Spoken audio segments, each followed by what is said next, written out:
There once was a young man named Horace who thought his life was rather boring. He wanted to do something different, to stand out, to be noticed. Finally, he had the brilliant idea. He was going to wrestle a polar bear.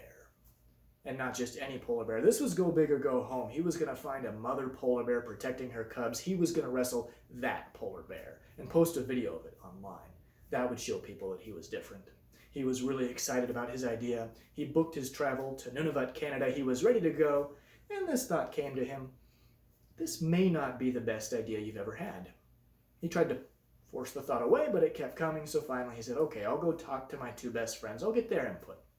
He talked to friend number one, who listened and said, yeah, I won't judge. You do you. Okay.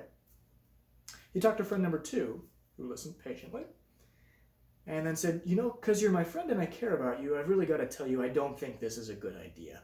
I get wanting to stand out and be your own person, but you could really get hurt doing this. Whether of the twain was a good friend to Horace? We've all seen both kinds of friends. The friends who tell you what you want to hear, and the friends who tell you what you need to hear. Now, some might object and say, your analogy's no good. Obviously, wrestling a polar bear is a bad idea. You'll get killed. Yeah, I agree. Wrestling a polar bear is a terrible idea. Yet, in the big picture, from eternity past to eternity future, the really big picture, there are some things even worse than death. As bad an idea as wrestling a polar bear is, there are some ideas that are even worse. Some choices have consequences that go beyond this life.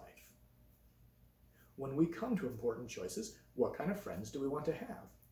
It's really easy to accumulate these, we'll call them budget friends. You don't put a lot of effort in, easy come, easy go. They're not going to help you vet major life decisions.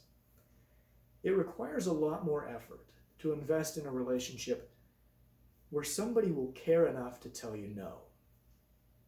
In the Book of Mormon, King Noah made what was probably the worst decision in his life, to murder Abinadi, after he had forced from his life the one friend he had who was willing to tell him no. After which, surrounded by an echo chamber of people telling him exactly what he wanted to hear, King Noah made a terrible decision, and the cost ended up being far greater than he could have ever imagined. At first, it might appear fun to just have the chill friends where life's a party.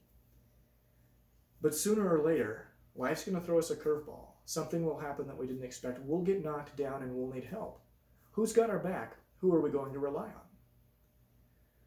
The friends who are just there as long as the party is going aren't going to be of much value in making major life decisions.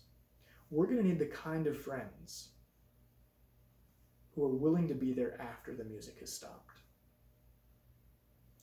Major life decisions sometimes aren't obvious at the time. It isn't clear this is going to have a significant impact. When we or our friends come to the crossroads in life, what kind of friends will we have?